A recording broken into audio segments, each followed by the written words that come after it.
Coming up after yesterday's big profitable day, we get to ring the cash register. In fact, we'll probably ring it a couple times. It was that profitable. And then let's get in some bets for today.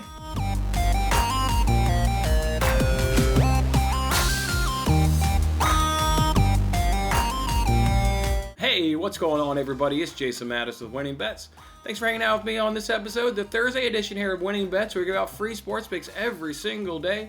That's right, we had us a fantastic hump day. We got some St. Patty's Day luck, and we put a lot of money in your pocket. Let's go ahead and recap it. That's right, as you guys can see right there, we put plus 6.48 units in your pocket. Let's hear it again. That's right. Love putting almost 6.5 units, guys, in your pockets. Let's go ahead first and let's break down the NBA. We'll kind of just take this in order. We got that Nets against the spread to hit. Nets covered the minus 3.5. Relatively easy. Like everything, it kind of comes down to the wire, but that was a good cover there by the Nets. In that same game, we did Pacers team total under 115.5 points. Good thing they gave it to us at 115 because the Pacers scored 115. I thought maybe they were going to get a meaningless bucket in terms of in that game, a meaningless bucket there in the last couple seconds. But no, the Pacers are cool, and they didn't score any more points. So got a nice 2-0 sweep there in that Nets-Pacers game, so that was good. Then we also did the under in that Bucks 76ers game. You guys remember I told you that the sportsbooks, had that one out by about 10 points, and that was an easy cash, even going to overtime. What are the two things that die in overtime? There are two things that die in overtime: underdogs and unders, and that game was so under that it didn't wreck our under 237 points. So that was a good one there for us, doing the Bucks and 76ers under. Then we did Clippers Mavs under 226.5. I hope you guys, if you guys only tailed me on one pick yesterday, I hope you guys tailed me on that one. I try and do, obviously I don't put multiple units on any of my bets. I'm a flat 1 unit better. But I tried to convey in yesterday's show that, the sportsbooks had that one wrong. I think I did a good job conveying that. So I really hope you guys followed that pick. That one was just, the sportsbooks had it absolutely wrong. That was a no sweat winner. To lose that bet, there had to have been 79 points in the fourth quarter. And obviously how that game was being played, there was never going to be 79 points in that fourth quarter. So just a good, easy cash there. We did really good there in the NBA, outside of NBA props. We got tripped up on NBA props. As you can see, that we lost the first one there in Seth Curry. He didn't go over his point total. I don't know if you call that one somewhere in between like a regular loss, right? Because you obviously don't go 100%. You don't win all your bets. It was more than a regular loss, but somewhere in between that and a bad beat. I wouldn't call it a bad beat, because to go along with his ankle injury that he sustained earlier on in the fourth quarter, he was also pretty cold, shooting the ball that night. I mean, in fact, he missed a technical free throw in the fourth quarter. When he missed that technical free throw, I started getting a little bit nervous that maybe he wasn't going to cash, because clearly he wasn't on it. Then he rolls his ankle. I think if he doesn't roll his ankle, he probably does cash. That's why it's not quite a bad beat, but not just as a regular loss, because that game went into overtime. So he would have had, the rest of the fourth quarter and even overtime to really help us out and get that cash. But yeah, unfortunately, he went ahead and rolled his ankle, and obviously did not come back in the rest of the game. So that one was sunk for us. Nikola Jokic as well. I mean, can't fault him. My man took advantage of his advantages that he had. He went 6 for 7. So, I mean, you can't ask for anything more than that. He just only took 7 shots, and the Nuggets blew out the Hornets, absolutely blew them out. He didn't even play in the fourth quarter, sat the entire fourth quarter. So, yeah, just a little bit unfortunate there that we went up against a blowout. And also, for whatever reason, they decided not to just go to him that much. And, when you blow out an opponent, it's hard to fault the coach there, because obviously they had a lot working against the Hornets, including Jokic. It just didn't get enough touches, didn't get enough minutes.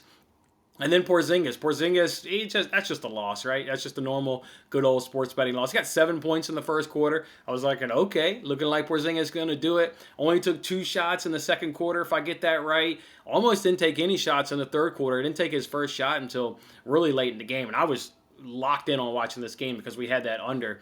And then the fourth quarter, I don't even know what he did. I was just so focused on that under, and even though the under wasn't a sweat, I was just locked in on the under, and by that point, Porzingis wasn't going to cash, so it kind of just took my focus away from him. The reason I was so focused on that under is because we put that in the 4-legged parlay that was at plus 671 odds. I tweeted out. That's right, we took, let's see, what was it? It was Nets money line, Nuggets money line, that under of 226.5. I told you guys yesterday show I love that bet. And then then I took 76ers plus 15.5 and got that all the way up to plus 671 odds. Got that to cash. Relatively no sweat really in all that. I mean, the closest thing there was the Nets money line, and the Nets do what they generally do. I mean, they're one of the top teams in the Eastern Conference, if not the top team in the Eastern Conference. So they were able to pull it through. And then we also hit a three-legged teaser in the NBA. We teased the Nets, I think, up to about 4 or 5 points. We teased the Nuggets up plus 4 or 5 points, and then we brought the Warriors all the way down to like 4 or 5 points. We had all three of those games around 4 or 5 points, with the Warriors being the only one that was laying points, and the Warriors smashed the Rockets like everybody smashes the Rockets. So got a nice parlay there. So just a fantastic night in the NBA. In the NBA alone, I put 8.48 units in your pocket. Yeah, it was a really good night in the NBA. Soccer was some tough luck. That Chelsea Atletico game, we took no goals in the first half. That game played out exactly like I talked about on the show, that it was just going to be no real chances in the first half. They were just going to kind of just half-ass go at it. But unfortunately, Atletico swung a ball into the middle. It was headed out. The ball fell right to Kai. Kai took about 2 dribbles, picked his head up, and I said it out loud, like, don't pass it to Timo Werner, because Timo Werner was going to be away on the break, and of course he passed it to Timo Werner. It was the right play to do. Hits it to Werner. Werner makes a couple dribbles, and there's a square ball to Hakeem, and Hakeem buries it. So it was a beautiful counterattacking. It was quick. It was beautiful. It was precise. Not obviously what we needed. It's just unfortunate because the rest of that first half just played out exactly like I thought. So just a tough loss there. That one wasn't cool to us. And then I ended up doing a Champions League parlay as well. Ended up taking Chelsea to advance. They did advance, but I parlayed them with over 1.5 in that Bayern-Lazio game. I kind of convinced myself after the shock. I told you guys on the show that I was nervous to bet that game, but then I convinced myself that there was going to be over 1.5 goals in that first half. I thought maybe Bayern would do something similar to City yesterday or 2 days ago, where City came out, wanted to just jump on Gladbach and then just take their foot off the gas. I thought maybe Bayern would do something similar like that, but unfortunately they only got 1 goal in the first half. Lazio had a penalty claim in the first half, but yeah, that one didn't quite come for us. But either way, just a fantastic day. Plus 6.48 units in your pocket. And then on the week now, that puts us up to plus 6.98 units on the week. The only thing I'm mad about myself on yesterday's show is, remember I guys told you about Sevilla? I wanted to bet that game, but I didn't bet it. I told you either bet Sevilla to win to 0 or take Sevilla under 2.5. Both of those bets cash. I had one guy hit me up on Twitter saying, hey man, you didn't bet it, but I did. So yeah, congratulations to him, and congratulations to anybody else that took my lean advice there and got those 2 cashes. Upset I didn't listen to myself. I wish I would have. Those were 2 easy cashes. Sevilla smashed, and they didn't even get their second goal until injury time. So the under 2.5, while the box score shows you would have had a sweat, you really wouldn't have had a sweat because that second goal came so late. So mad at myself. I didn't listen to myself on that Sevilla game, but that's all right. I'm going to be mad. Put it over nearly 6.5 units in our pockets, so we love that. Absolutely love it. Let's hear that cash register again. There we go. Love it. All right, so what are going to be the best for today? Well, we know we got the FanDuel Spread the Love, so everybody's putting $45 in their pocket. Going to be 3 units here on the show, so look forward to making 3 units on the show. If we transition now to other soccer action, we've got the Europa League going on. It's really the only thing going on today. It's a tricky spot betting in Europa League. We know that there are 5 ties that are over. The Arsenal tie's over, the Tottenham tie's over, Roma's over, Villarreal, and Ajax. If we're being honest with ourselves, all those ties are over. So they're just hard to judge, I think, in my mind. So you can't really touch those 5. So that leaves you with Man United, the Rangers tie, and Molde. United, I think that's a tricky one to kind of, predict. I kind of like under 2.5, but, let's see. AC Milan didn't get their goal until the 92nd minute, which is kind of what United's been doing here a little bit lately, is just giving up dumb goals, even sometimes dumb goals late. United only got 2 shots on target. 2 shots on target at home. At home at Old Trafford, the theater of dreams, where you're supposed to play better, right? You play better at home. They only got 2 shots on target, so are they going to go to the San Siro and play better? I don't know. And obviously I'm a fan of Man United, so maybe I'm overthinking that game, but based on how that first leg played out and watching that first leg, I don't have a good read on that game. Molde going up against Granada. They're down 2-0 in that leg. Molde's, got to go for it. The thing I don't like about that, and which is the reason why we bet that first leg, is because both those clubs are relatively done in their domestic league. Granada sitting mid-table, and Molde sitting comfortable in their Europa League qualification spot. So both of these clubs can certainly go at it. They don't need to hold anything back for their domestic campaign. So that one's a little bit toughy. I kind of like that shots on target one that we got to cash last week in the first leg. But for whatever reason, DraftKings isn't offering any props around shots or shots on target for any of these games, in the second leg. So that's unfortunate. The one tie that I do like in this matchup, it's the Rangers versus Slavia Prague. That one stands out like a sore thumb. The odds are good. I absolutely love it. The Rangers, we're going to go ahead and take the money line, and the money line comes in at plus 135 over at PointsBet. I love that. Listen to the Rangers at home this year, which is obviously where this game's being played. They're 16-0 at home in the league. That's 16-0.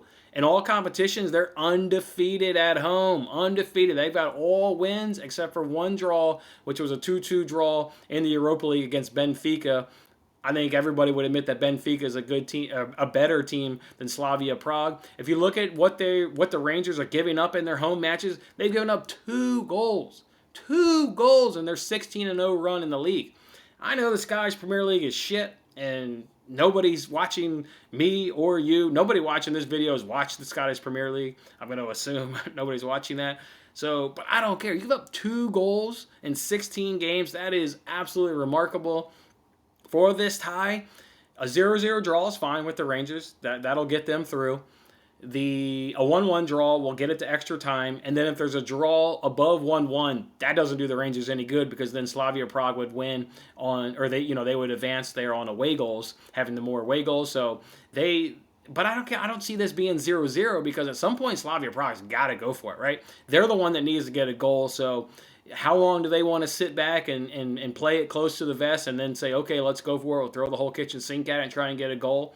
Well, we've seen the Rangers not give up goals at home, and I think when Slavia Prague goes ahead and flips that switch, whether it's from minute 1 or at some point in the match, Rangers will hit them on the counter and they'll get a goal. So that's why I just like that Rangers money line. Like that Rangers money line was at plus 135. So I'm going to go ahead and roll with that. The Rangers at home are too impressive. And don't tell me Steven Gerrard's, his last speech before they come out of that tunnel and go out of that game. He ain't going to be, he'll be like, hey boys, we're not letting this shit team from the Czech Republic come into our turf where we've been whipping ass all season long and taking names. We're not letting these boys come in and ending our campaign. We're not losing this Europa League, competition on our home turf where we've just been kicking ass. We're definitely not losing it to these guys from the Czech Republic. They're not coming in and screwing up our perfect record here at home. So, yeah. Come on, Gerrard. Fire up the boys. Let's get a win. Let's go Rangers on the money line at plus 135.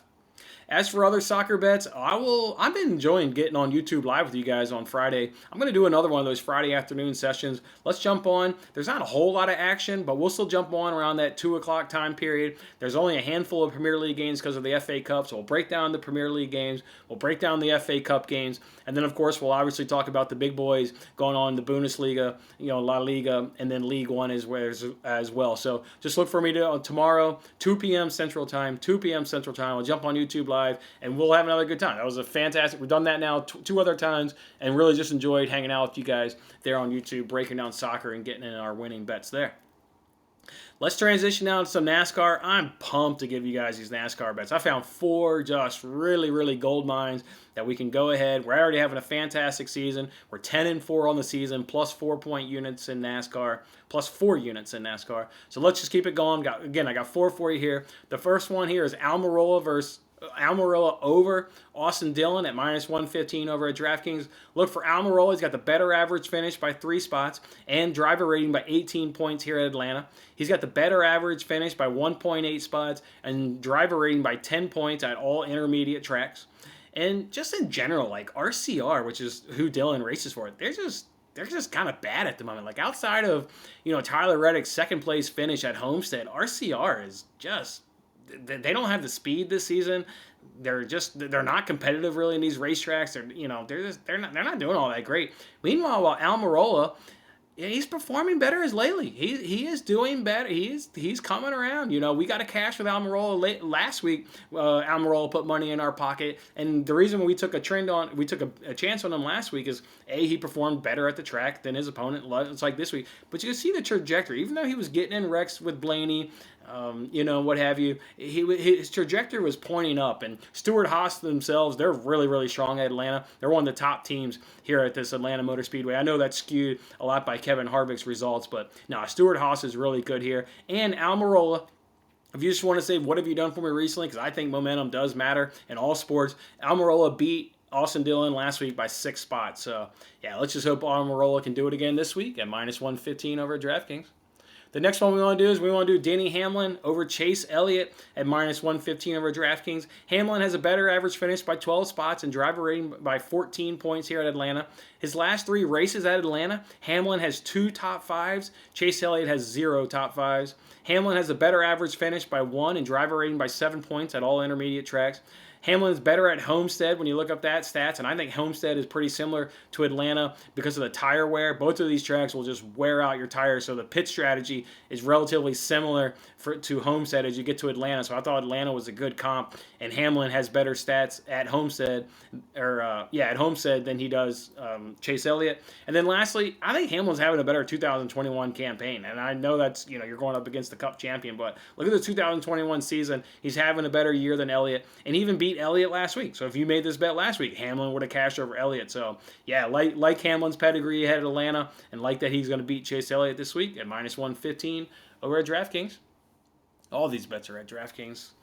All right, let's go ahead and move around to the third one. We got Kurt Busch over Alex Bowman. Kurt Busch has a better average finish by 10 and driver rating by 30 points. Killing Alex Bowman here at Atlanta. If we look at the last 3 races at Atlanta, Busch has all 3 of those races in the top 10. Alex Bowman, goose egg, don't have nothing in the top 10. Busch has got the better average finish by 3 and driver rating by 7 points at all intermediate tracks. And again, if we go ahead and look at Homestead, which I think is a similar comp, Busch has got the better average finish by 2 and the better driver rating by 5 points. So you see a trend here with all these picks is they do everything better. They're better at Atlanta. They're better at intermediate tracks. They're better, you know, at Homestead. And that's why I kind of look for it. There's some guys that maybe do one thing better. I like to find guys that do it all better because obviously it gives you a greater opportunity to win. So let's hope Kurt Busch can beat Alex Bowman at -115 over at DraftKings. And then we got one more for you here. We're going to take Martin Truex Jr. over Brad Keselowski at -125 over at DraftKings. Truex has got the better average finish by 1, better driver rating by 10 points here at Atlanta.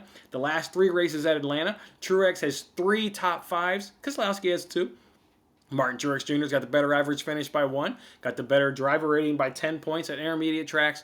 And if you look at Homestead again, Truex has got the better average finish by 7 and better driver rating by 24 points at Homestead. And he beat Keselowski at Homestead earlier this season. He finished 3rd, where Keselowski finished 16th.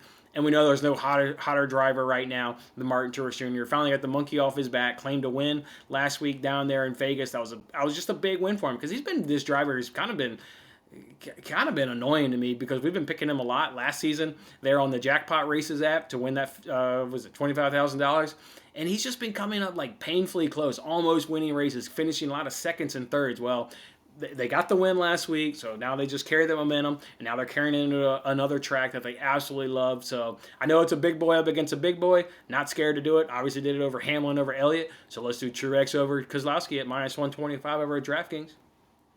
I will tell you guys, we've just been good at NASCAR. 1 week we went 4-1, 3-1, 2-1, and last week we went 1-1. I'm going to go ahead and do a round robin with these. I haven't just decided how much money I want to do the round robin. If I want to do like, 1 point some odd units.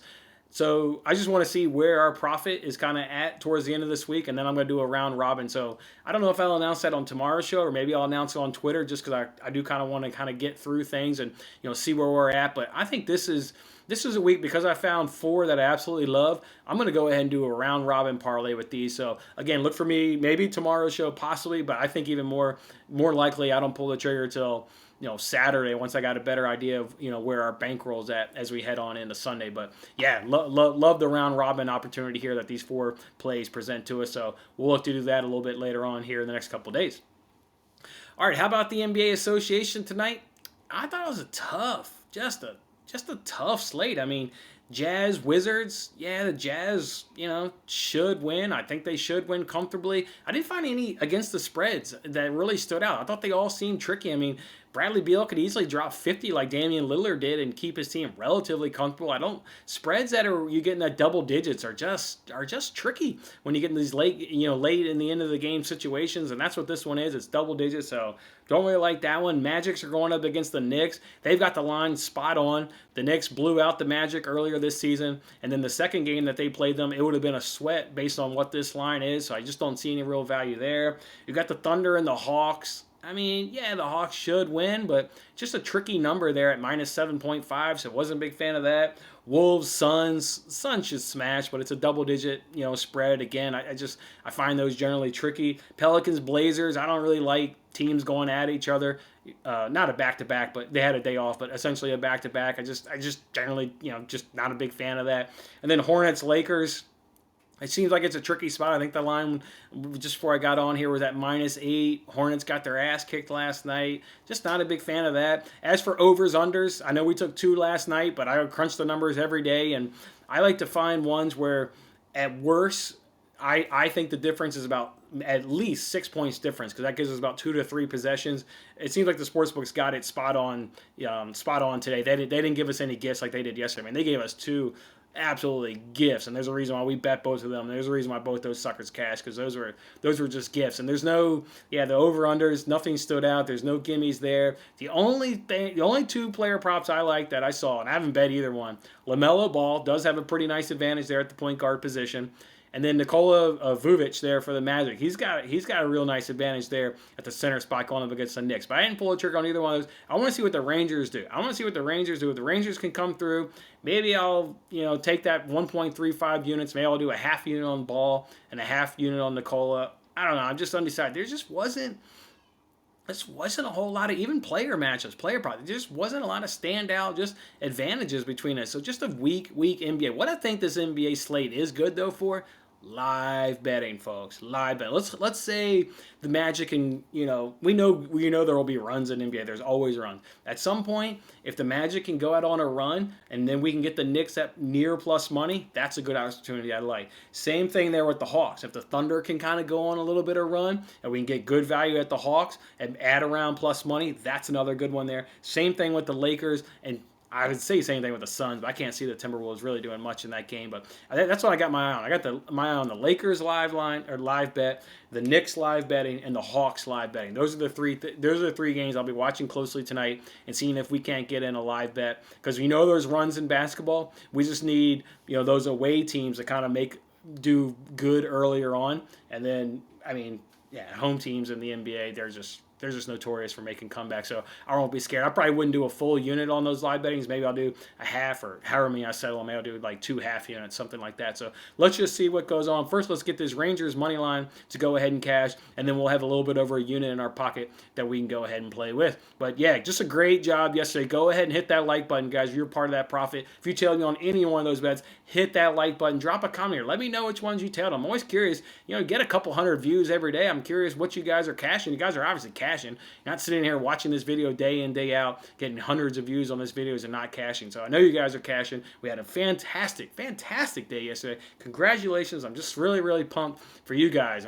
You guys deserve it. I'm just happy for you guys, happy to help you guys and put some money in your pocket. All right, so with that being said, let's go Rangers on that money line. Let's have us a good Thursday, and I'll see you guys back here on Friday's show. All right, have a good one. Thanks for watching this episode of Winning Bets. I'm Jason Mattis. I'll see you again when we are celebrating the wins and making more winning bets. Don't forget to like, comment, share, and subscribe for more winning bets.